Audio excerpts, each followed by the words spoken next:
Good morning, 7th class. Today we will start a properties of soil. You have listed some used of soil. Let us perform some activities in find the characteristics of the soils. अब soil के आपको कुछ properties बताई गई हैं यहाँ पे. Percolation जैसे आपने देखा होगा percolation rate of water in soil. अब ये कह रहा है percolation कैसे होता है. Percolation का मतलब है जैसे आप दो बीकर ले लोगे आप. दो बीकर लेने की सॉरी दो फनल ले लोगे आप. ठीक है, जो ग्लास फनल्स होती हैं वो ले लिया आपने.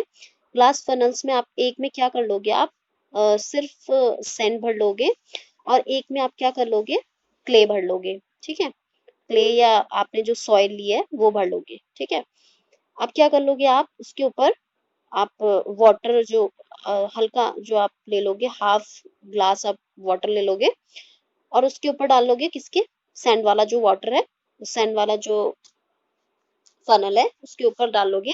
तो आप देखोगे कि जो पर्कुलेशन रेट है, मतलब पानी का जो बहाव है वो बहुत जल्दी जल्दी क्या होता है, बहता है.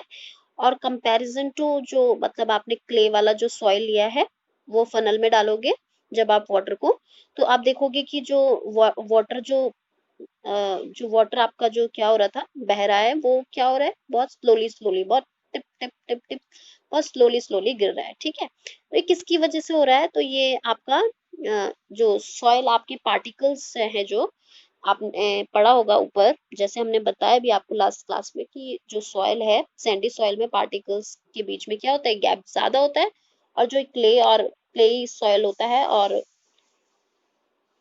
लोमी सॉइल होता है, लोमी सॉइल और क्ले सॉइल में क्या होता है, जो आपका पार्टिकल्स का साइज है वो बहुत ज्यादा क्या नहीं होता है, बहुत ज्यादा बड़ा नहीं होता है. इसमें क्या होता है, फाइन पार्टिकल्स तो यूज होते हैं. ठीक है, अब देखिए आगे बताया इसने, इसमें जो ये प्रैक्टिकल से, ये प्रैक्टिकल आपको ऐसे ही करना है.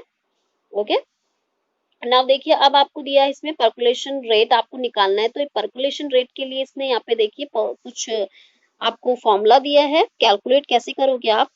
तो पर्कुलेशन रेट के लिए आप ml पर मिनट के लिए ml पर मिनट में निकालोगे, जो भी आपकी अमाउंट आएगी वो ml पर मिनट में आएगी. ठीक है, तो देखिए अमाउंट ऑफ वाटर, जो आपने वाटर की अमाउंट ली है, 100 ली है, 200 ली है, 50 ml ली है, जितनी भी ml ली है वो आप लोग ऊपर लिख लोगे. और जो आपको क्या है, पर्कुलेशन टाइम, जो पर्कुलेशन में टाइम लगा है आपको, 20 मिनट लगा है, 30 मिनट लगा है, 10 मिनट लगे हैं, 5 मिनट लगे हैं, जितनी जल्दी आपका वाटर आ रहा है. ठीक है, तो ये आप लिख लोगे. इसके बाद आपका जो वाटर है वो कितना रिमेन है वो पता चल जाएगा आपको. जैसे यहाँ पे बताया 200 ml upon 20 minutes is equal to 10 ml per minute. Okay, तो ऐसे देखिए नेक्स्ट है आपका मॉइस्चर इन सॉइल. अब मॉइस्चर इन सॉइल में आप क्या करोगे, ये कह रहा है आपसे, have you ever pass through a formulated during a hot summer day. अब perhaps you notice that the air above the land in a simmering. Why is it so? Try out the activity and find the answers. आपको answers देने हैं, find out करने हैं. ठीक है, तो देखिए मॉइस्चर से यहाँ पे मॉइस्चर क्या कह रहा है ये, कि आप क्या करिए, आप आपने देखा भी होगा कई बार, जो समर का टाइम होता है. ठीक है, समर डेज होते हैं जिस टाइम पे, मतलब गर्मियों का सीजन होता है, उस टाइम पे आपने देखा भी होगा कि क्या होता है, जो आपके जो आपकी मिट्टी है, जहाँ पे क्रॉप वगैरह जो आपने बोई होगी, क्रॉप में क्या होता है, जो सॉइल होती है. ठीक है, सॉइल के ऊपर आपको क्या लगती है, समरिंग सी लगती है. समरिंग सा मतलब झिलमिलाट सी लगती है. तो ये किस वजह से लगती है, तो आप इसमें आंसर कैसे दे सकते हो, देखिए मैं आपको बता रही हूँ. आप सेम दैट यही चीज आप लिखोगे. ये बता रहा है आपको मॉइस्चर जो है आपका, आपको पता है कि मॉइस्चर आपका जो एब्सॉर्ब करेगा, जो आपका क्लेई सॉइल है. ठीक है, जो क्लेई सॉइल है आपका, उसमें आपका जो वाटर वो ज्यादा रहेगा. ठीक है, जो आपका क्लेई सॉइल है और लोमी सॉइल है, इसमें आपका जो वाटर है वो ज्यादा देर तक रहेगा, ज्यादा रहेगा. जो सैंडी सॉइल है इससे ज्यादा मतलब मतलब इसमें क्या हो जाएगा, वाटर जल्दी से पर्कुलेट हो जाएगा. ठीक है, अब क्या होता है समर के टाइम पे आपने देखा होगा, जो सन की रेज है, वो वो देखिए, आपको डायग्राम के थ्रू में समझाती हूँ। सन की जो रे है वो आपकी, ये आपकी क्रॉप है यहाँ पे, देखिए हल्की सी क्रॉप, देखिए ऐसे समझिए आप, यहाँ पे आपकी क्रॉप आई, ठीक है। अब ये सन की, यहाँ देखिए ये सन है आपका, सन से क्या हुआ, क्रॉप पे रोशनी सी आई, यहाँ पे रिफ्लेक्ट हुआ, रिफ्लेक्ट होके ये आपकी आईज तक जा रहा है, ठीक है। जिसकी वजह से आप क्या सोच रहे हो कि भाई यहाँ पे क्या है, यहाँ पे क्या है, झिलमिलाट सी। और ये किसकी वजह से हो रहा है, जो यहाँ पे एयर जा रही है, ठीक है, जो एयर है यहाँ पे बह रही, उसकी वजह से, विंड जो चल रही है यहाँ पे, उसकी वजह से आपको लग रहा है कि क्या क्या हो रहा है यहाँ पे, जो आपकी है वो सिमरिंग कर रही है, जो वाटर आपका सिमरिंग कर रहा है, झिलमिलाट सी लगने लगता है आपको, ठीक है। तो ये आपको आई होप अब समझ आ गया होगा कि मैंने आपको ये अभी क्या बताया है, ठीक है ना। इसके बाद है, अब ये कह रहा है एब्जॉर्प्शन, आप ऐसी ही एक्टिविटी करोगे, ये एक्टिविटी आपको ऊपर भी दी है, रिमेन, ये क्या लिख रहा है आपको, remaining moisture from the soil, जो आपका सॉइल है इसमें रिमेनिंग कैसे वाटर रहेगा, या कैसे आप वाटर को हटाओगे, ठीक है।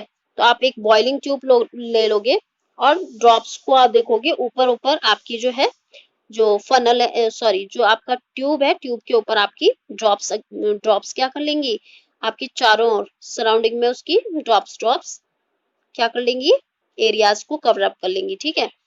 सो देखिए, आप सॉइल सैंपल्स, अब सॉइल सैंपल लोगे आप थोड़ा सा, और बर्नर की हेल्प से आप क्या करोगे, थोड़ा उसे हीट करोगे, ठीक है। तो हीट क्या कर लेगी, हीट होने के बाद वो ड्रॉपलेट्स आपकी चारों तरफ क्या कर जाएंगी, लग जाएंगी, ठीक है। आ गया यहाँ तक, आपको समझ में आई हो।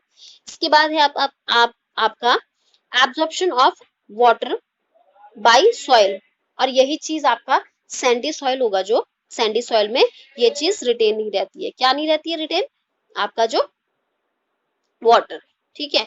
अब absorption of water, water by soil, अब absorption of water by soil में क्या लिखा है, देखिए absorption of water, do all the soils absorb water to the same extent. अब सबको पता है कि जो वाटर को एब्जॉर्ब करने का टाइम है या एक्सटेंड, मतलब जो वाटर को एब्जॉर्ब करने की कैपेसिटी है वो सब में सेम होती है, आपको भी पता है ये चीज।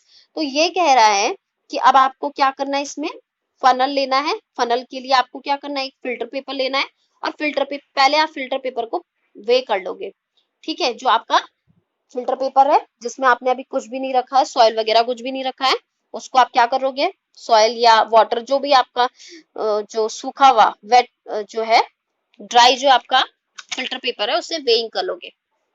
वे करने के बाद क्या करोगे आप, वे करने के बाद उसे देखोगे कि कितना वेट आ रहा है, उसकी अमाउंट लिख लोगे, ठीक है। तो इनिशियल में 0 ही रहेगा, जो मैंने देखा है अभी तक वो इनिशियल में 0 ही रहता है, क्योंकि हवा का कोई वेट नहीं होता, ठीक है। तो आप जो मेजर करने के लिए आप लोगे, उसमें अभी 0 वेट होगा। उसके बाद आपका जो नेक्स्ट होगा, नेक्स्ट जो होता है, नेक्स्ट वाले में आपका वो कह रहा है नेक्स्ट में आप क्या करोगे, इनिशियल वॉल्यूम लेने के बाद, सॉरी वाटर लोगे आप, वाटर का आप अमाउंट काउंट कर लोगे मेजरिंग सिलेंडर में कि कितना वाटर है।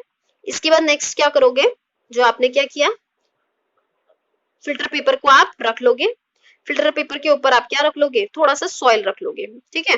फिल्टर पेपर के बाद सॉइल रखने के बाद आप क्या कर लोगे, आप देखोगे कि सॉइल के बाद वाटर डालोगे, वाटर को कितनी जल्दी ये एब्जॉर्ब कर रहा है, ठीक है। अब नीचे कितनी जल्दी ये पोर कर जा रहा है, ठीक है। तो आप उस अमाउंट को लिख लोगे, उस पोरिंग मैथड को जितना भी पोर करा है उसको क्या कर लोगे, मेजरिंग सिलेंडर में डालोगे और चेक कर लोगे कि कितना आ रहा है, ठीक है। ये सब आपका ये मेथड से हो जाएगा। आई होप यहाँ तक आपको समझ आ गया होगा। अब नेक्स्ट इसके बाद सॉइल एंड क्रॉप्स। अब ये छोटी सी चीज है, तो ये छोटा सा जो टॉपिक है आपका, छोटा सा है टॉपिक आपका, ये छोटा सा टॉपिक आपका वीडियो कल के लिए बनाऊंगी। तो आपको इसमें पता चल गया होगा, जो क्ले है वो आपकी, जो क्लेइंग सॉइल है ये वाटर रिटेन करती है, सैंडी सॉइल आपकी जो क्ले सॉइल है और आपका लोमी सॉइल है, ये क्या करती है, वाटर को ज्यादा देर तक एब्जॉर्ब कर सकती है, रिटेन रह सकता है वाटर, एब्जॉर्ब एब्जॉर्ब जल्दी कर लेगी। और जो सैंडी सॉइल है वो आपका रिटेन ज्यादा देर तक इसमें वाटर रिटेन नहीं रह सकता है। ठीक है, तो यहाँ तक आपका हो गया है। नाउ इसके बाद अब जो होगा हमारा soil and crops. Okay, now thank you class.